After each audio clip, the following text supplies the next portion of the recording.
So that's why study unit 2 got keeping a vocabulary notebook လို့သူကပြောထားတယ်။ဒါဆိုကိုက when you're studying you should keep your vocabulary notebook နော်။ဒါဆိုကိုကဘယ်လိုလုပ်လို့ရမလဲ What do you do it? This is what some students do. ဒါဆိုကျောင်းသားတချို့ကဘယ်လိုလေးတွေလုပ်တယ်လဲဆိုတာကိုသူကဒီမှာပြောထားတယ်။ပထမတစ်ယောက် Raphael ဆိုတဲ့တစ်ယောက်ကကျတော့ I write down new English words and phrases in my notebook. သူရဲ့ notebook ထဲမှာသူရဲ့စာအုပ်ထဲမှာဆိုရင်အင်္ဂလိပ်စကားအသစ်တွေ phrase အသစ်တွေတွေ့တဲ့အခါမှာ write down လုပ်ထားတယ်ရှာပြီးရေးမှတ်ထားလေးရှိရယ် and next to each one I write a Spanish translation ဒါဆို तू က Spanish လူမျိုးဖြစ်တဲ့အတွက်ကြောင့်မလို့အဲ့ဒီ English စလုံးရဲ့ဘေးမှာ Spanish translation တွေရေးပေးထားတယ် translation ဆိုတာ Spanish လို့သူ့ရဲ့အဓိပ္ပာယ်ကဘာဆိုပြီးပြန်ဘာသာပြန်ပြီးတော့ပြန်ရေးပေးထားလေးရှိရယ် and I usually write down if a word is a noun verb adjective and so on အဲ့လိုလုပ်ထားတဲ့အပြင်ကို तू ကစလုံးတစ်လုံးက तू မှတ်ထားတဲ့စလုံးတစ်လုံးက noun လား verb လား adjective လားစသဖြင့်ပေါ့နော်သူရဲ့ word class လေးကိုလည်း तू ကမှတ်ထားလေးရှိရယ်လို့ပြောတာပြီးအဲ့ဒါပြီးလို့ရှိရင်နောက်တစ်ယောက်ကကျတော့တဲ့ तू က I sometimes write a word in phonemics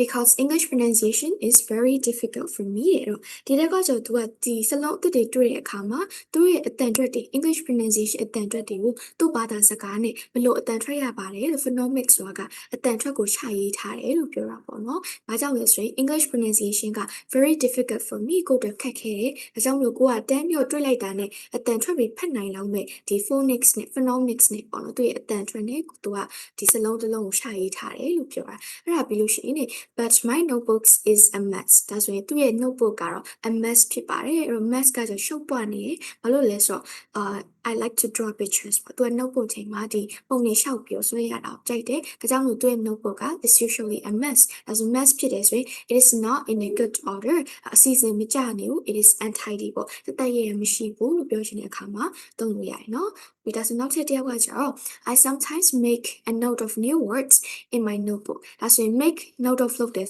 ဆိုရှင်မှတ်စုမှတ်တယ်လို့ပြောချင်တာဒီမှာဆိုသူက she makes a note of new words in her notebook သူရဲ့ notebook ထဲမှာဆိုရင်စလုံးအသစ်တွေကိုမှတ်စုလေးမှတ်ထားလေးရှိရယ် but I often forget ဒါပေမဲ့လို့များသောအားဖြင့်သူက forget မှတ်မိတတိမရအောင်ပေါ့နော် don't remember တတိမရဘူး forget ဖြစ်လေးရှိရယ်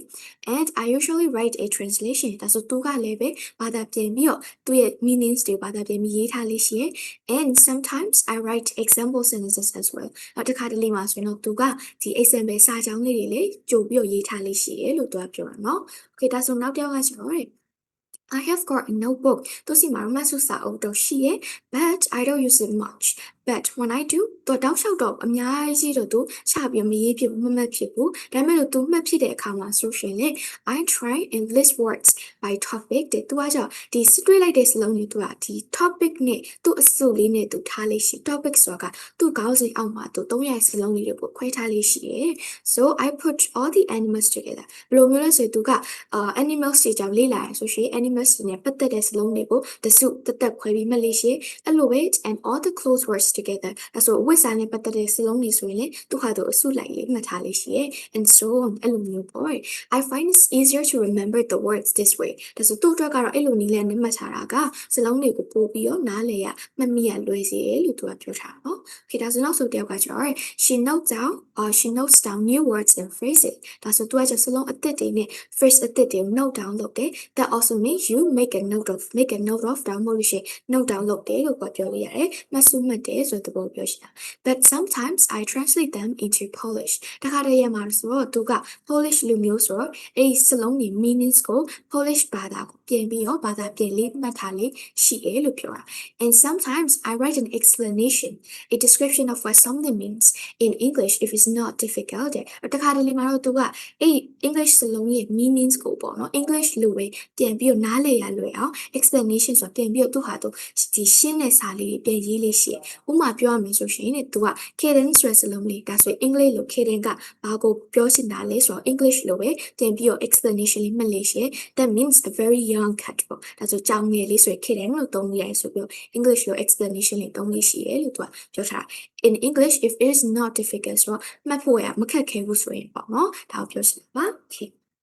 ဒါဆိုရင်လည်း section B က tips for your notebook ကိုယ့်ရဲ့ notebook တွေလိုအပ်တဲ့ tips လေးဒီနေရာမှာ tip ကကျတော့ a tips is a piece of advice to help you ကိုယ့်အတွက်အကြံဉာဏ်ပေါ့နော်အကြံဉာဏ်ကောင်းလေးအကြံပေးရမျိုးဆိုရှင် tip ပေးတယ်လို့ကိုကဒီနေရာမှာသုံးလို့ရတယ်ဒါဆိုသူပြောထားတယ်လေ here are some tips for your notebook ဒါဆိုရင် notebook တွေလိုအပ်တဲ့ advice လေးတွေ tips လေးတွေကိုသူကပေးထားတယ်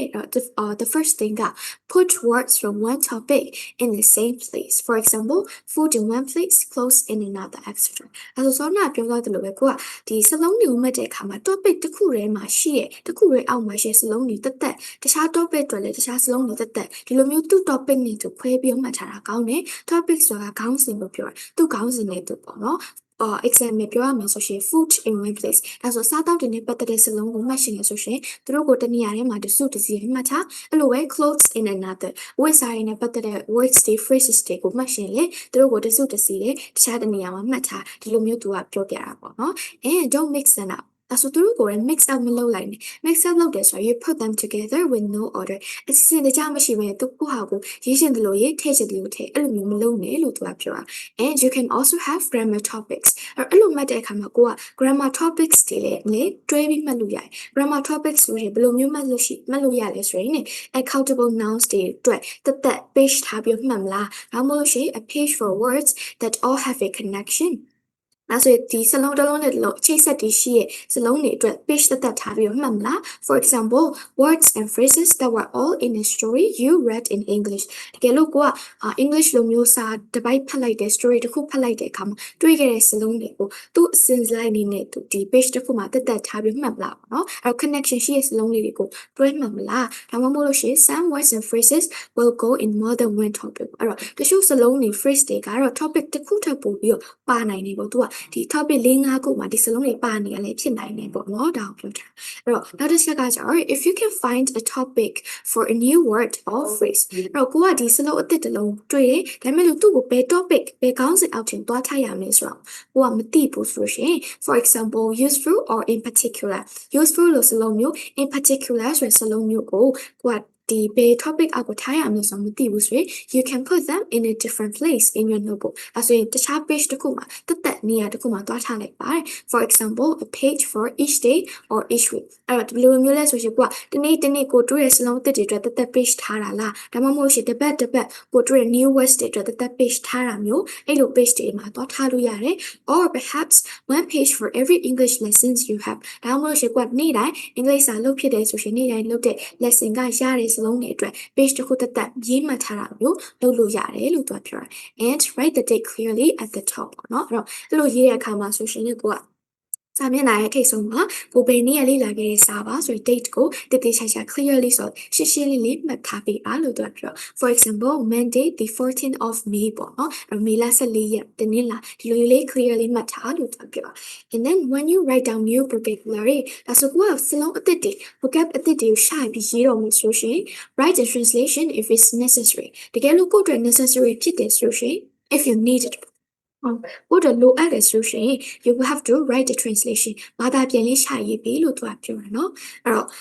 ဒါဆိုရင်ဒီဥမာပြောမယ်ဆိုရှင် necessary ရဲ့ opposite ကကျတော့ unnecessary ပေါ့မလိုအပ်ဘူးဆိုရှင်တော့ unnecessary လိုအပ်တယ်ဆိုရင် necessary လို့ကိုကပြောလို့ရတယ်ဒါပေမဲ့လို့ also write the meaning in English if it is possible ဒါဆိုကိုကမြန်မာလိုမျိုးဆိုဒီ translation ကိုမြန်မာလိုပြန်ရေးတာ okay တယ်ဒါပေမဲ့လို့ကိုယ့်အတွက် possible ဖြစ်နိုင်မယ်ဆိုရှင် translation လေးကို English လိုလေးပဲပြန်ပြီးရေးပေးပါလို့သူကပြောတာ or draw pictures ဒါမှမဟုတ်ကိုကပုံတွေနဲ့မှတ်တတ်တယ်လို့ဆိုရှင်ပုံလေးတွေဆွဲပြီးတော့မှတ်ထားပေါ့နော် so if possible add synonyms opposites or other parts of speech etc အဲ့တော့တကယ်လို့ဖြစ်နိုင်မယ်ဆိုရှင်ကိုကစလုံးတစ်လုံးတွေ့တဲ့အခါမှာစလုံးတစ်လုံးရှာမှတ်အဲ့နာမှာပဲရက်မနေနဲ့ပေါ့နော်ဘာတွေဆက်လို့ရတယ်ဆိုတော့ကိုက expand လုပ်လို့ရတယ်ဘယ်လို expand လုပ်မလဲကိုတို့ရဲ့စလုံးရဲ့ synonyms တွေရှာကြည့်လို့ရတယ် synonyms ဆိုတာကအတိတ်ပဲတူတဲ့ဒီ same meaning ရှိတဲ့စလုံးတွေကိုပြောချင်တာဒီလိုစလုံးတူတာတွေရှာကြည့် meanings တူတာတွေရှာကြည့်မယ် or opposites ဒါဆို opposite ဆိုရင်သူနဲ့ပြောင်းတဲ့ meanings ရှိတဲ့စလုံးကိုရှာကြည့်မယ် or other parts of speech other parts of speech ဆိုတာကကိုကဆိုပါစို့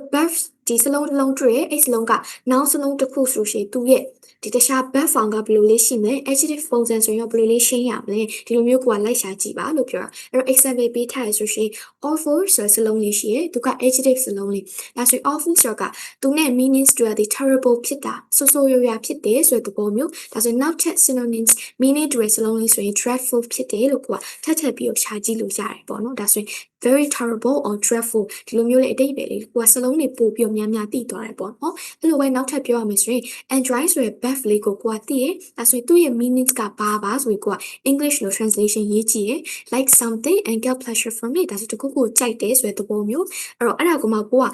ဒီ noun form လေးဆိုဘယ်လိုရှိနေရှာကြည့်လိုက်တော့ enjoyment ဆိုပြီးထွက်လာတယ်အဲ့လိုပဲ adjective ဆိုရင်ရောဘယ်လိုပြောရမလဲဆိုရင် enjoyable ဆိုပြီးတော့ကိုကတွေ့လာပြီပေါ့နော်ဒီလိုမျိုးသူကဒီစလုံးအသစ်တွေထပ်ပြီးတော့ရှာခိုင်းတာပေါ့နော်ခေတာဆိုရင် example sentences help you with the grammar of a word ဒါဆိုကိုကဒီစလုံးတစ်လုံးရဲ့ grammar ပေါ့နော် grammar ဆိုရင်သူ့စာကြောင်းရဲ့ဘယ်နေရာမှာဘလို့အထားစုံနဲ့သုံးရမလဲဆိုတော့ကိုကနားလည်ရှင်နေဆိုရှင် example sentence တွေရေးရပါတယ် or with word partners ဒါမှမဟုတ်ရှင် word partners တွေကိုသိအောင်ကိုကလုပ်ရတယ် word partners ဆိုတာက collocations တွေကိုပြောတာဘယ်လိုမျိုးလဲဆိုရင်သူကစလုံးအတွဲစလေးဒီစလုံးကတော့ဘာလေးနဲ့တွဲပြီးရေးရတယ်ဒီစလုံးဆိုရှင်ဘာလေးလိုက်ရတယ်ဒီလိုမျိုး collocations လေးတွေကိုကိုကသိထားရမယ်လို့သူကပြောတာအဲ့တော့ example ပေးရမယ်ဆိုရင် I enjoy living in a big city ဒါဆိုရင်သူပြောထားတာက enjoy လို့ကိုကတွေးလိုက်ပြီဆိုရင်သူ့နောက်မှာလိုက်ရတဲ့ collocation အတွဲဆက်လေးဒီ verb form ing ပဲလိုက်ရတယ်ဒီလိုမျိုးကိုကသိထားမှ grammatically အရာမှန်မှန်လေးရေးနိုင်မှာအဲ့တော့ example ပေးရမယ်ဆိုရင် I enjoy living in a big city ငါဒီ city အကြီးမှာနေရတာကိုသဘောကျတယ်အဲ့တော့ကိုကအဲ့ဒီနေရာမှာတွားပြီးတော့ collocation ကိုကိုကမသိထားဘူးဆိုရင် I enjoy to live in a big city လို့ရေးလိုက်လို့ရှိရင် that's going to be wrong ပေါ့နော်မှားတော့ဒါကြောင့်မလို့ collocations တွေကိုကသိထားဖို့လိုတယ်ပေါ့နော် or I spent 2 weeks in Rome ဒါဆိုရင် Rome မှာ2 weeks နှစ်ပတ်လောက်အချိန်ကုန်ခဲ့တယ်နေခဲ့တယ်ပေါ့နော်အဲ့တော့ကိုကအချိန်ကုန်တယ်လို့ကိုကပြောရှင် spent time လို့သုံးရတယ်အဲ့ဒါကိုတွားပြီးတော့ I passed 2 weeks in Rome ဆိုပြီးကိုကသူ့ရဲ့ဘလို့တွဲရလဲဆိုရယ်အတွဲဆက်လေး collocations တွေကိုနားမလည်ထားဘူးဆိုရင် example sentence တွေကိုမသိထားဘူးဆိုရင် you might be wrong ကိုမှားနိုင်တယ်အဲ့တော့ဒါဆိုရင် you can say you spent time in the place အဲ့ဆိုနေရာတနေရာမှာအချိန်ကုန်ခဲ့တယ်နေရာတနေရာမှာအဲ့ဒီအချိန်တွေကုန်ဆုံးခဲ့တယ်လို့ကိုကပြောရှင် spend time လို့သုံးလို့ရတယ်ဆိုတော့ကိုကသိနေရမှာပေါ့နော်နောက်ဆုံးရှက်က remember အဲ့တော့မှတ်ထားပါ words often have more than one meaning that you need to know အဲ့တော့စလုံးတစ်လုံးကိုတွေးလိုက်ပြီဆိုရှင်အဲ့ဒီစလုံးကအဓိပ္ပာယ်တစ်ခုတစ်ပို့ပြီးရရှိနေတာဖြစ်နိုင်တယ် for example ဥပမာပြောရမယ်ဆိုရင် a tip is also money that you give အဲ့တော့ဆောနာက tip စလုံးကိုတွေးခဲ့တယ်ဒါဆိုသူ့ရဲ့အဓိပ္ပာယ်က advice ဆိုပြီးပြောခဲ့အကြံဉာဏ်ဆိုတဲ့အဓိပ္ပာယ်ဒါပေမဲ့လို့အဲ့ tip တီလည်းပဲ that can also means money that you give အဲ့ဆိုကိုကပေးလိုက်တဲ့ပတ်စံကိုလည်း tip လို့ပြောလို့ရတယ် for example to a waiter for serving you in a restaurant ဒါဆိုရင်စားသောက်ဆိုင်တစ်ခုခုရောက်သွားလို့ကိုကဒီကိုကို service ပေးရ waiter ရဲ့ service ကိုကျေနပ်တဲ့သဘောကျလို့ပေးတဲ့ tip ကိုပေးတဲ့ပတ်စံကိုလည်းကိုက tip လို့သုံးလို့ရတယ် it's like a kind of money ပေါ့နော်အဲ့တော့ pocket money လို့သဘောမျိုးပဲအဲ့ဒါကိုလည်းကိုက tip လို့သုံးလို့ရတယ်ဒါဆိုရင်သူရဲ့အဓိပ္ပာယ်ကဒီ tip ဆိုတဲ့စလုံးမှာလည်းပဲသူက more than one meaning ပေါ့နော်အဓိပ္ပာယ်တစ်ခုထပ်ပို့ပြီးရှိရဲဆိုရယ် example လေးကိုသူကပေးထားတာပါနော်